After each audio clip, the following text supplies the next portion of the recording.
Well, it wasn't exactly what I asked for, which was for Biden to just crap his pants on live television, but we did get something almost as good at the start of this week when President Joe Biden was caught on a hot mic calling White House correspondent for Fox News Peter Doocy a, quote, stupid son of a bitch, after Doocy asked whether or not our current level of inflation made the president look bad. Here's the actual clip. Do you think inflation is a political liability? That's a great asset. More inflation. What a stupid son of a bitch. You wanted Biden to drop a deuce, but he misheard you. Yeah. And he dropped a Doocy. I heard you loud and clear. So this was awesome. Yeah. Hell yeah. That's the man I voted for right there. Mm-hmm. Everything else, bullshit. But this fucking ruled. Yeah. More of this, please. It's very refreshing to hear people called out like this. And it was funny when Trump did it at times when it was actually justifiable and not just like the constant barrage of fake news chants towards the reporters. Yeah. This time it seemed pretty justifiable, and the way Biden answered it was about as natural of a reaction as we've seen out of him since at least Christmas, where he told himself to go fuck himself. Yes. Merry Christmas, and let's go, Brandon. Let's go, Brandon. I agree. Yeah, inflation's great. What do you want me to fucking say? Yeah. Oh, we love inflation. Mm-hmm. Stupid fucking son of a bitch. In this instance, Peter Doocy, the son of Fox and Friends host Steve Doocy, and presumably whatever bitch Steve Doocy Yeah, exactly. Impregnated. Biden got him twice with that. Yeah. He called Steve Doocy's wife a bitch. Yeah, he's been dunked on by both parties in the past. Doocy asked a dumb question about whether inflation was a liability for the midterms. Obviously it is, Yeah. So Biden replied sarcastically, it's a great asset. More inflation. What a stupid son of a bitch. Yeah, it's honestly probably beneficial that Biden got nasty with it there at the end, because otherwise the story wouldn't have blown up as big as it did. And a soundbite of the president saying, it's a great asset, more inflation, could have and probably would have been played and presented as the president somehow honestly saying that he's going to keep pressing the inflation That's button. those Democrats for you. But as we said, this isn't the first time that Peter Doocy has been mocked right to his face by a high-ranking government official. And last time it happened, it was from a Republican, John McCain. Back in late 2017, he asked the senator about his relationship with then-President Trump. Your relationship with the president frayed to the point that you are not going to support anything that he comes to you and asks for? Why would you say something that stupid? Why would you ask something that dumb? Huh? So it would seem as though there's a bipartisan agreement on at least one thing in D.C., but Biden did reach out to Doocy shortly after the clip went viral, and Doocy claimed during an interview with Sean Hannity that he said, it's nothing personal, pal. And we went back and forth, and we were talking about just kind of moving forward, and I made sure to tell him that I'm always going to try to ask something different than what everybody else is asking. And he said, you got to. And that's a quote from the president, so I'll keep doing it. I'm going to keep asking stupid questions. Why would you apologize, Joe? He did. So he didn't. Hannity even pressed him. He's like, did Biden actually apologize? And Doocy responded, he cleared the air, and I appreciated it. That's all you're going to get, buddy. All you're going to get. Take it or leave it. But let's move on to more pressing matters. A few episodes back, we briefly mentioned that there seems to be a looming threat of World War III. And a bunch of you asked if we could explain what's going on in a simple and understandable way. And it's not a very simple or understandable problem, but we're going to do the best that we can without falling down a rabbit hole of hypothetical situations that could arise in the coming days and weeks, because we have no idea. Honestly, but here's what's going on and how things got to where they are in a bit of a TLDR sense. Ukraine, of course, gained independence from Russia back in the early 90s when the Soviet Union collapsed. In recent years, there's been a struggle back and forth regarding whether or not Ukraine should be friendlier with Western countries and potentially join NATO, or go back to being chummy with Russia. And when it comes to the citizens of Ukraine, it seems pretty unanimous that they want nothing to do with Russia. But their leaders throughout the years have made attempts to appease Putin. And this is complicated by something that the Russians have done going back even pre-USSR with their empire and their sphere of influences. They've moved a lot of native ethnic Russians into places like Ukraine. And that's why when they took over Crimea a few years back, it's like, well, everyone there likes it. It's like, you look at the population of Crimea, it's like overwhelmingly like ethnic Russians who have only been there for like 1 or 2 generations. Exactly. So that complicates shit a lot when you're talking about any of this stuff in Russia's sort of backyard. But anyway, back in 2013 and 2014, then president of Ukraine, Viktor Yanukovych, was removed from power after nationwide protests because he refused to sign an association agreement with the European Union and then cited pressure from Moscow as the reason why he rejected the proposal. So he was removed.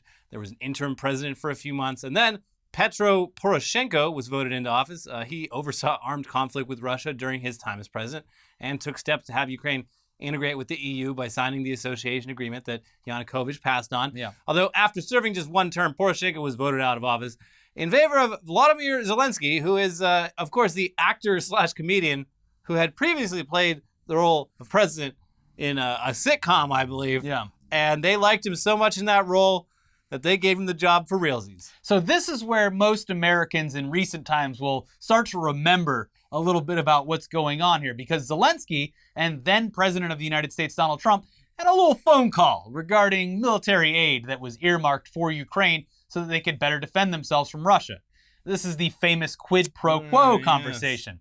The money was already set aside to help Ukraine defend themselves. It was a bipartisan agreement as well, since Ukraine is clearly a friend of Western countries and would soon, in theory, become an actual NATO ally. Trump withheld the disbursement of funds to Ukraine, but was more than willing to actually send the money before stating, "I want you to do us a favor, though." Just one more thing. And then asking Ukraine to come up with a CrowdStrike server that would somehow show that Russia wasn't behind the 2016 hack of the DNC, and also asking if Ukraine could, maybe open up a little investigation into the Bidens because of Hunter Biden's relationship with Burisma Holdings. So that's where a lot of Americans can at least remember back that far, hopefully. Yeah. So we're doing the thing where we got sidetracked a bit, but it is important to note all this stuff because Ukraine is an ally, sort of. You could say they're more of a pawn than an ally, but true. Yeah, a bargaining chip. The waters are very muddy here. Ukraine is a bargaining chip for the U.S. and for Russia, and that's kind of all this really comes down to. But the U.S., along with other allies, have been and continue to offer aid and support, and now lethal support to Ukraine because of the constant military threats from Russia. Russia's obviously pissed about this and also thinks that they have the right to take back Ukraine as a territory. Come back to daddy. So they're always a looming threat. Things have ratcheted up even more recently when Russia sent demands to NATO allies that Ukraine be banned from joining NATO and that they halt all NATO military drills anywhere near the Russian border. These demands were sent in December, and basically every day since then has seen some form of escalation between Russia, Ukraine, and NATO allies like the United States. It's also important to note that, I'm no fan of Vladimir Putin at all, but he does kind of have a point when it comes to, if you're going to have, fucking missile silos and do, big fucking drills, right over there, it does make us feel a little nervous. It's big, Jeez, I hope something doesn't happen. It's the same way that the U.S. reacts anytime. It's similar to the Cuban Missile Crisis. People forget. It all started because the U.S. put fucking nukes in Turkey aimed directly at Russia, and Russia's like, "Are you sure you want to play this game? Because we have some friends over on your side of the world as well. Are you sure?" Yeah. Again, this is all very complicated and hard to cover in any kind of brief sense, but the escalation has culminated in a reported 100,000 Russian troops at the Ukrainian border. And the United States, just today or yesterday, we're readying 8,500 troops, along with tens of thousands more from other allies, just in case Russia makes a move. Yeah. Remember when we just left an endless war? We're doing that shit I don't again. think this one's going to be endless. I think this one will, if it does happen, it'll be a lot quicker. But basically, Russia is testing every NATO ally and trying to get someone to call their bluff. And we have no idea how this is going to turn out. But it's not going to be great for anyone, especially the citizens of Ukraine, but also the fact that we could be right on the verge of another war amidst rising inflation, stagnant wages, an ongoing pandemic, and, I don't know, look around, any other reason. Not really the best time to go to war. Yeah. It seems like a bad idea, but I don't know. This could just remain a persistent threat that doesn't go anywhere. Though with how quickly and seriously Russia has been escalating things, it would be odd for them to just pack up and go home. Seems like something's going to happen. I just hope they don't shoot down another airplane and then pretend that they had nothing to do with it. Because that was not cool. Yeah, that was while Zelensky was in Iran. No. No, that was one of the Malaysia Airlines had a bad couple of years in one of their flights. Okay. And it was mostly Western European passengers. I think most of the passengers were German. Yeah. And they shot it down. Or Dutch, like Amsterdam or something like that, right? They blamed rebel forces in Ukraine, I believe. But it was like numerous countries. I think the Netherlands led the investigation, and there's like Russia definitely fucking did. There's the same thing with the CrowdStrike thing, where the ask was basically asking Ukraine to say that they did the hack of the DNC and not Russia. Yeah. When it was clearly Russia. Yeah. Anyways, still, World War III, it hasn't happened yet. It hasn't happened yet. So we'll move on to something a little bit lighter, but there's the very short, very dumb version of what's been happening. The looming threat of another war on top of everything else. Remember we hoped that 2022 would be better? We're doing 1918, 1929, the crash, and 1942. Yeah, and the World All War. at the same time. Yeah. Why did we have to spread them out so much last time? It's a speed run. Yeah. Yeah. Anyway, let's shift focus over now to another evil leader from a previous world war, Adolf Hitler. Mm-hmm. So at least Hitler is widely hated by an overwhelming majority of people, right? Yeah. Right? That number seems to be dwindling recently, though. Yeah. Yeah. Well, anyway, one new video game has answered a question that we would have hoped no one would be asking nearly 80 years after he blew his brains out like a sniveling little coward. And that question is, what's it like to make love to a hypersexualized version of Adolf Hitler? Mm-hmm. You little freak. You're going on a list, and we're going to lock you up for a long time. So this game, which at the same time, or the time we wrote this, was still available on Steam for some reason, is called simply Sex with Hitler. And it looks like any other random, like, hentai visual novel style game on that platform, but with Hitler as the lead protagonist, and apparently featuring some top-down shooter elements as well. Yeah, which is odd for this style of game, but they threw it in. They're like, well, we should also make it a fighting game. Okay. Mm-hmm. So basically, you're fighting across Europe and encountering anime babes who you can have various forms of incredibly graphic sex with. Yeah, I'm glad I was here at the office when I opened up this Steam page and not out in public, because it really goes there. Yeah. In so many of the marketing materials, which you should not look at because it's extremely graphic. Who is this for? I don't know. This is such a weird kind of targeted game. Yeah. Now, you would assume that the outrage would lie within the very idea that the game exists at all, but there's always going to be some weird, shocking shit on gaming platforms. Though it is a bit odd just how big of a leap the developer took with this game. Their previous titles include stuff that you might expect to see in the darker corners of Steam, like Among Waifus, Fake Hostel, and My Sexy Waitress. But then, bam! Sex with Hitler as maybe the 5th or 6th game in their development tree. But now you know about them. They got your attention. True. I thought the Among Us game, Among Waifus, would be the one that would get them most notoriety, but no, Sex with Hitler. Back to the outrage, though. If you were thinking that people were outraged at the game even existing, there's probably a lot of people who, upon hearing about this game existing, would think that. But the real outrage, according to Steam reviews of early adopters, as reported by Vice, is the fact that in this game, Hitler is shown having 2 complete testicles, when it has been widely documented that Hitler only had 1 testicle. My immersion.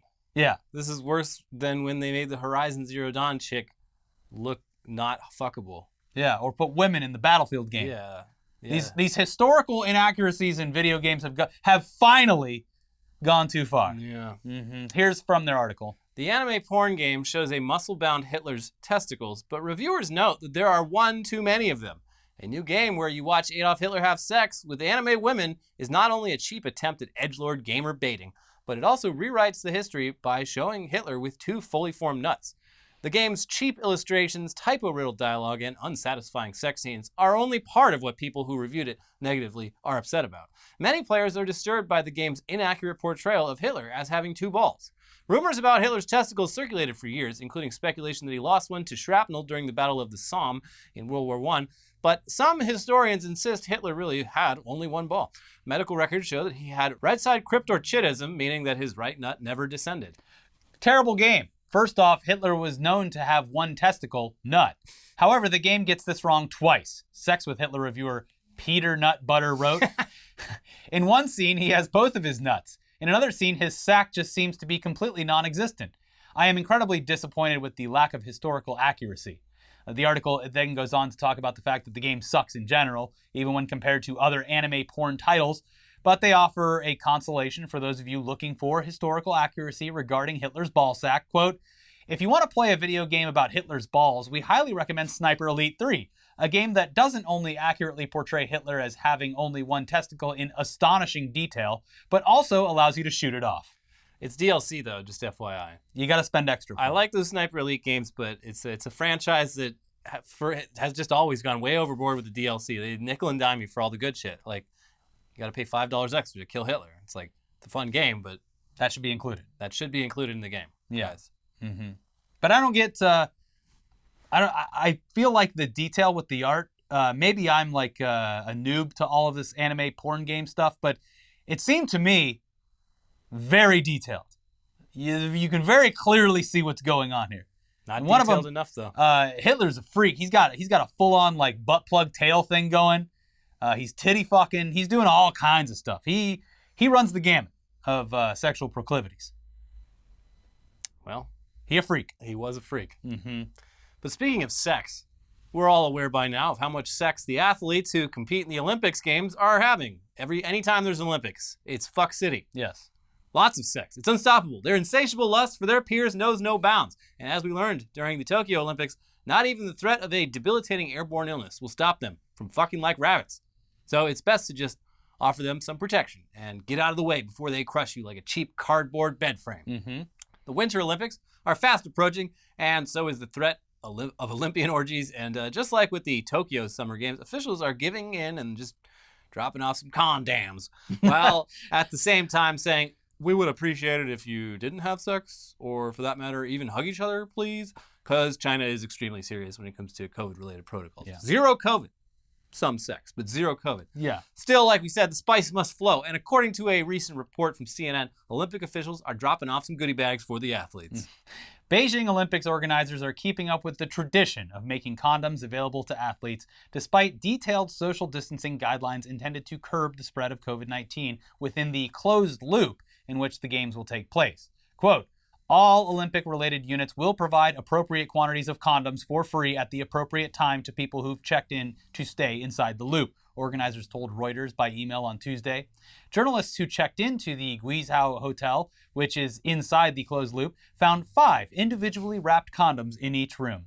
They were individually packed in different colored envelopes decorated with an image of a Chinese lantern. Oh, topical. To celebrate the Lunar New Year, of course. Yes. They're gonna fuck like tigers. The year of the fuck. Yeah.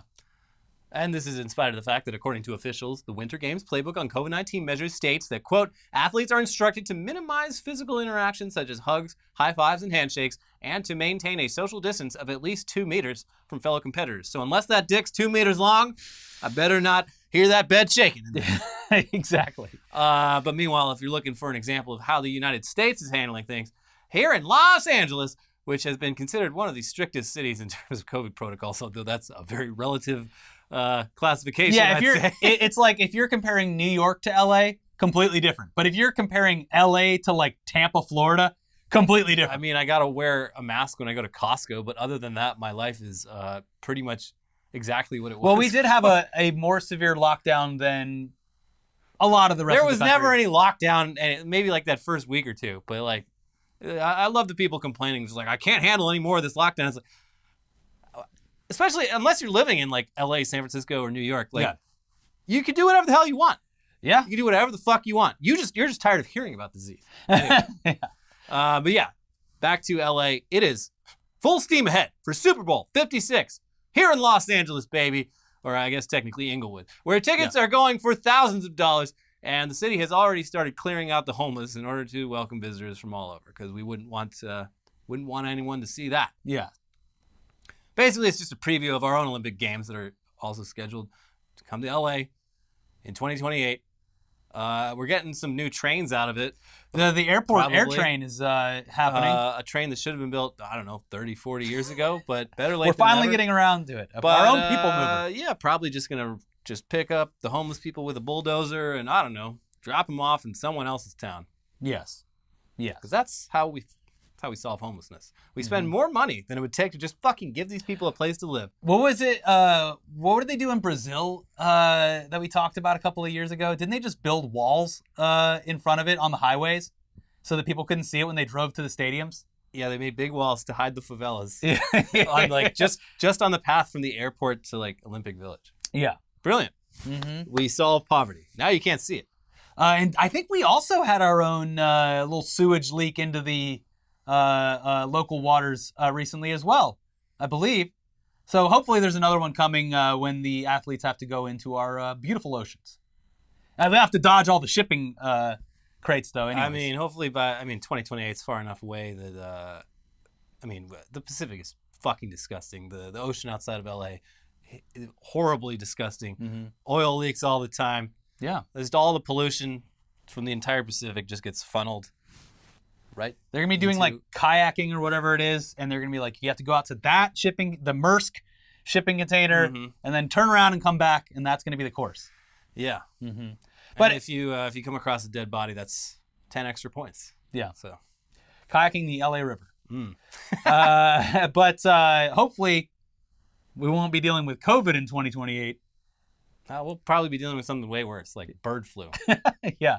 But speaking of COVID now, Neil Young has now demanded that Spotify remove his music from their platform in response to the spread of vaccine misinformation as a result of the company's exclusivity deal with Joe Rogan. Here's from Rolling Stone. Neil Young posted a since-deleted letter to his management team and record label demanding that they remove his music from Spotify. Quote, I am doing this because Spotify is spreading fake information about vaccines, potentially causing death to those who believe the disinformation being spread by them, he wrote. Please act on this immediately, today, and keep me informed of the time schedule. He continues, I want you to let Spotify know immediately today that I want all my music off their platform. They can have Rogan or Young, not both. With an estimated 11 million listeners per episode, JRE, which is hosted exclusively on Spotify, is the world's largest podcast and has tremendous influence, the letter reads.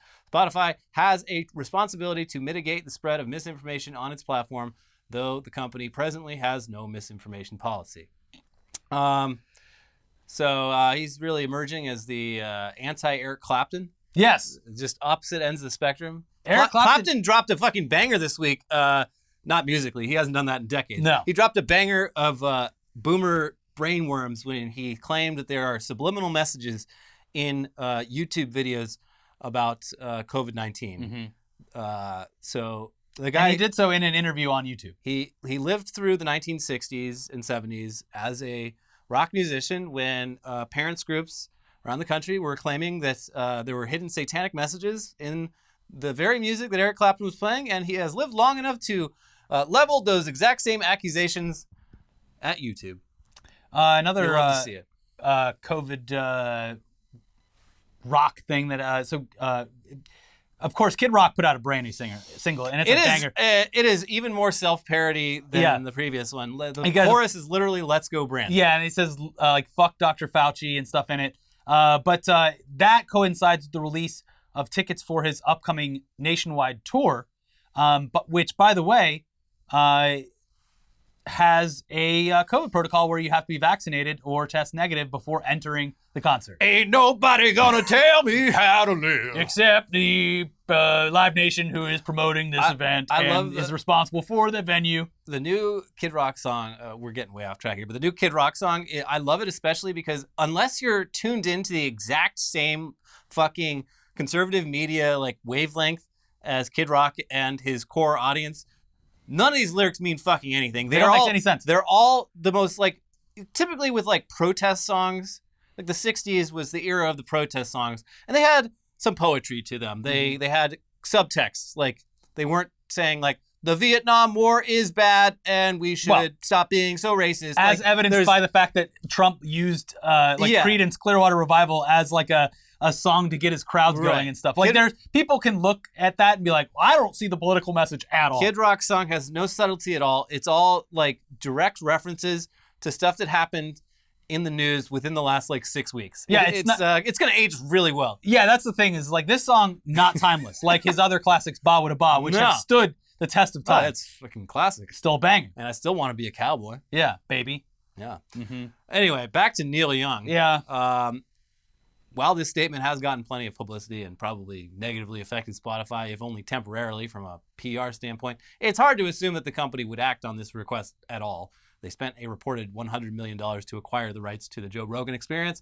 And despite the repeated controversies that arise from episodes of that show, it still gets a lot of plays. And the ad revenue they get from it probably dwarfs what they make off of Neil Young's music plays, as sad as it is to say that out loud.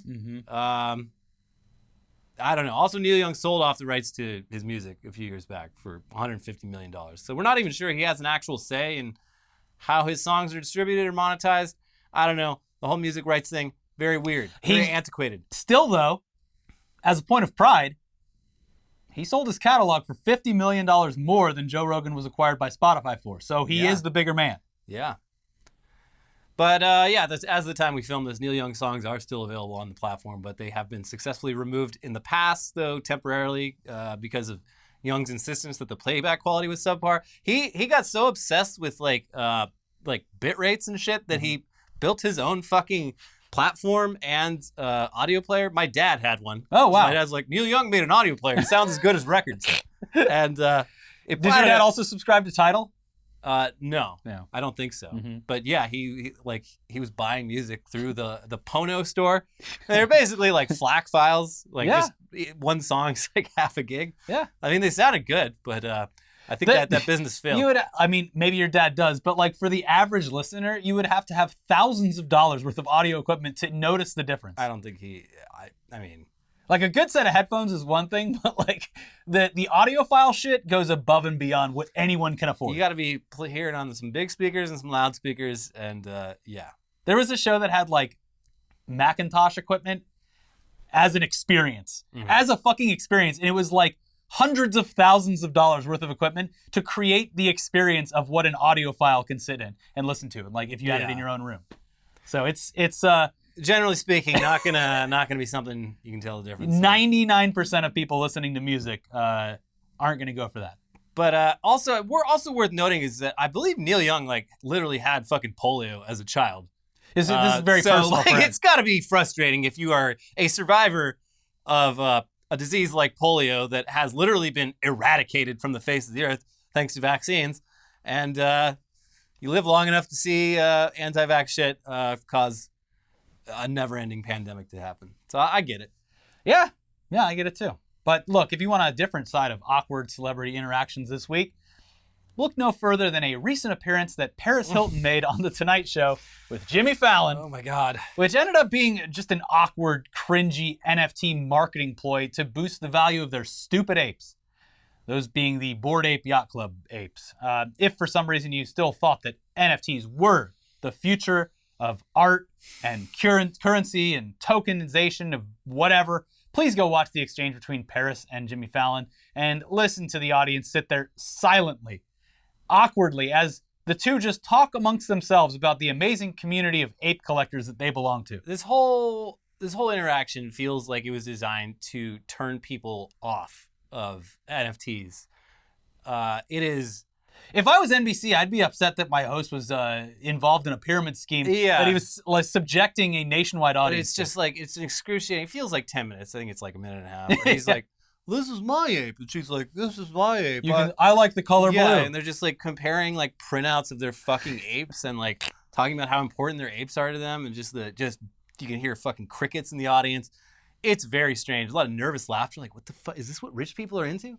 Buying pictures of monkeys? Yeah, I saw a comment on one of the posts of this where it was just like, I wonder if people know that the cost of this could probably feed a family for a couple weeks. And I was just like, the cost of one of these things is like a year's or more's salary.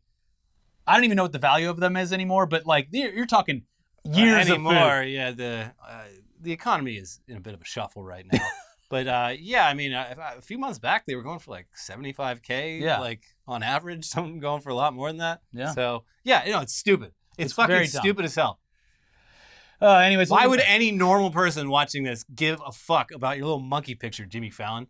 Because he realizes that the market's crashing and he's losing tens of thousands of dollars on his dumb ape. So I'm too pot committed. I got to pump this up. Yeah, exactly. He's currently involved in a pumping scheme. He's Do you think Jimmy Fallon is like one of those anonymous people like spamming fucking stuff on Discord and It's the Twitter? only thing that keeps him from drinking. Yeah. And getting into fights at bars He at is an 3 o'clock in the alcoholic. morning. Yeah. So, good for him if this is what it takes. But also, NFTs are my anti-drug. yeah. I think I'm gonna go back to drugs.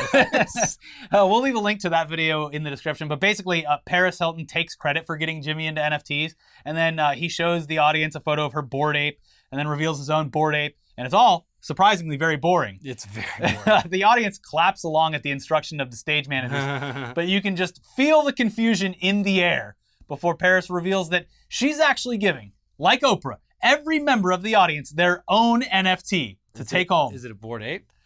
No, I think it's like her own thing. But one of the best responses that we saw to this big reveal came from a Harry Styles fan account on Twitter who tweeted, "If I was a tourist and went to a Jimmy Fallon show for fun and ended up becoming an owner of an NFT, I would sue." Yeah.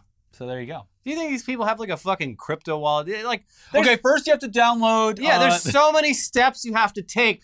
Like, if you give just a random person an NFT, they're like, okay, so it's this printout? Is that? No.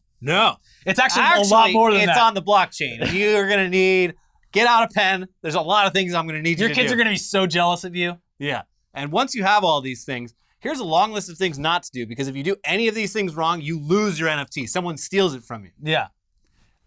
So here, I'm going to give you a notepad with 15 random phrases on it. You're going to use that to access a wallet that Paris has set up for you. And then you'll be able to go in and look at your NFT. But if you I've got save it right here. You printed it out But for don't me. send it to anybody. And actually, it's just the receipt of the image. And that image could change it. If Paris Hilton's hosting goes down, buddy, that could just be a broken But link. I just right-clicked it and saved it. Why do I need the blockchain? You don't understand, old man. But speaking of old people trying to understand the youth, I have now officially made a TikTok account for this show, Dab. Because there were so many fakes out there that I had to make one for us. So please, if you want us to... I've already seen a lot of comments where people are like, one of the clips that I put up got into the algorithm and like, I haven't seen these guys since the machinima days. We're doing better in the TikTok algorithm than YouTube has treated us in years. It's fucked up. Yeah, exactly. So I guess we're going to move there full time. we have to go straight to TikTok. So it would be a huge help if you guys, if don't download TikTok just for us. But if you're already on there, I still go to my Chrome browser and go to www.tiktok.com when I want to use the TikTok, which is almost never. yes. If you already have it and you want to share short clips from episodes of the show, it's on TikTok. We're at Internet Today TV. There's a couple other ones that aren't us, but at Internet Today TV is us. There's like 4 clips up. They're all very recent, so that you know. I'll leave a link in the description and pin a comment below. But aside from that, thanks if you do that. You don't have to, though. What you do have to do is watch our most recent episodes over here. We have a brand new episode of Weekly Weird News and a recent episode of News Dump for you to check out. Watch both of those, and we'll be back for tech news coming up soon.